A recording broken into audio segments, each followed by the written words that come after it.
The child spilled cola in the car. The mother got angry. This is a newly bought car.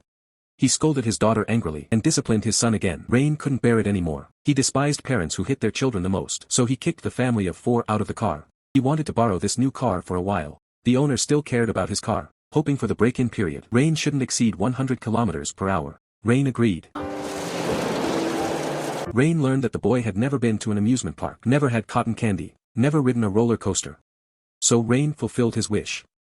The roller coaster took off. The boy seemed to have forgotten that he was still a hostage. It was getting dark. They drove to a cornfield. Rain said if things went smoothly, they would reach Alaska in 4 or 5 days. The boy said he wanted to go home. Buck said, then why didn't you stay at the store? The boy said he stole something. And feared going to jail. Going to jail means going to hell. Rain laughed. He said jail is hell. He promised to send the boy home soon. Rain asked the boy to take out a notebook and write down his wish list before going to sleep. Suddenly, a big truck illuminated them. A man was working, because it's cooler at night. He invited the father and son to sleep at his house and offered them some food. The two of them slept soundly. They were awakened by Mark's grandson when it got bright. They had breakfast here. The man had finished his work too. Hey, you can't hear me or something? With just this one act, Rain's impression of the man changed. He hated hitting children. He grew up in a household where he was beaten. The police learned that they had stolen a car. They pursued them overnight towards the state border. Maybe they could intercept them at the state border, or wave goodbye to them. Rain accompanies the child to play. The radio reports a kidnapping case. A man holds a child hostage. At that moment, Rain walks in. He tells the host that we will leave immediately. If you want to do something stupid, I will kill you all. To let the grandson go to his grandmother's room, Mark starts to hit the grandson again. This time, Rain can't bear it anymore. He sees the boy as if he saw himself as a child. He goes up and teaches Mark a lesson. He pushes Mark to the ground, then forces him onto the couch. He explains for the old man's grandson, maybe he was just too happy, and didn't hear you speak. Rain despises people who beat children.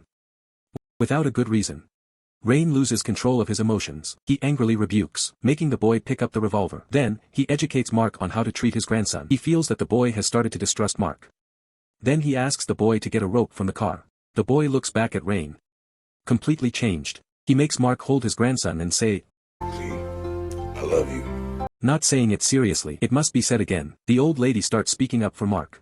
She knows that Rain is a good person and does it for their own good. Under the threat of the revolver and Rain's persistence. Please, I love you. This time it's good. Rain can tell it's sincere. But it's not over yet. Afterward, Rain ties up Mark's hands and feet. He tells the boy to wait in the car first. He can watch from here. Clearly, the education for elders who hit others is not finished yet. The old lady and the grandson start waiting. Rain puts down the revolver and tapes their mouths shut. Of course, including Mark's. He ties the old lady and the grandson together. Not sure what he's up to. The boy watched him all along. He didn't know what Rain was really up to. He remembered he was a fugitive. He remembered he kidnapped himself.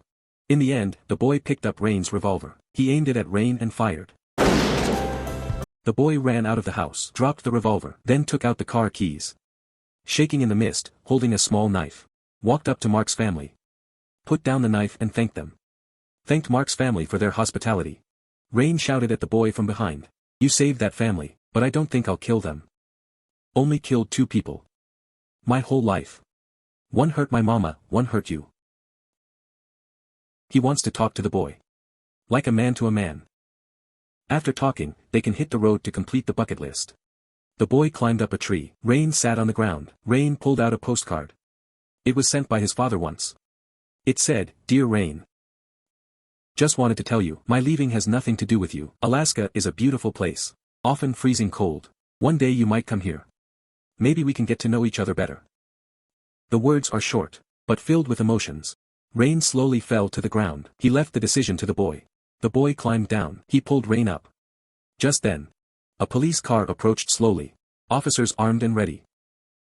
Red and Sally and others also arrived. Red shouted for Rain to let go of the boy. Everything can be negotiated. Rain replied, after all, he is a robber. He said he would release the child at the border. Otherwise, he'll just kill him. The boy wasn't scared. He was surprised. Don't look at me like that, I don't have a gun. Then a helicopter slowly landed. Rain said, your dream came true. The plane is here. You can ride it back home. The boy's mother came down from the plane. Booch told the boy to put on a mask. Then shouted loudly, get the police ready for Halloween treats. She made the boy's mother promise to take her out for candy or mischief every year. and to promise to take her to an amusement park, to ride roller coasters, and eat cotton candy, whatever makes him happy. Rain and the boy had similar childhoods once. Although his own life wasn't perfect, he hoped the boy would have a perfect world. Make her say it! I promise! Booch stuffed all the money into the boy's clothes. He asked the boy to hide the money well and walk out slowly. Raise your hands and shout for treats or mischief. The boy was reluctant to leave. They shook hands and departed. Rain crawled backward step by step. At this moment, the boy suddenly stopped. Then ran toward Rain. Despite only spending a day together, he deeply felt fatherly love.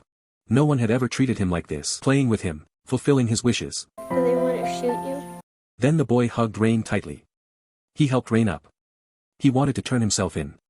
Then, hand in hand, they walked toward the police. They became even more certain that Rain wasn't a bad guy. Reed put down his weapon and ordered everyone not to shoot, unless he permitted it.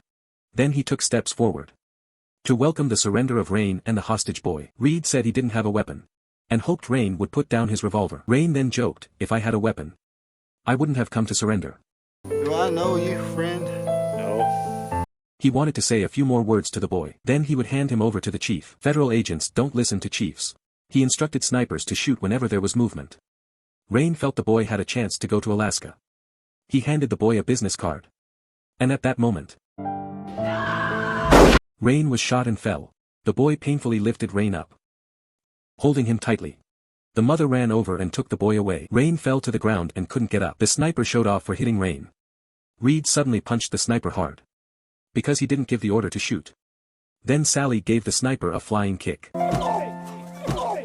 The boy got on the plane, crying as he left. Rain felt like he had arrived in Alaska and reunited with his father.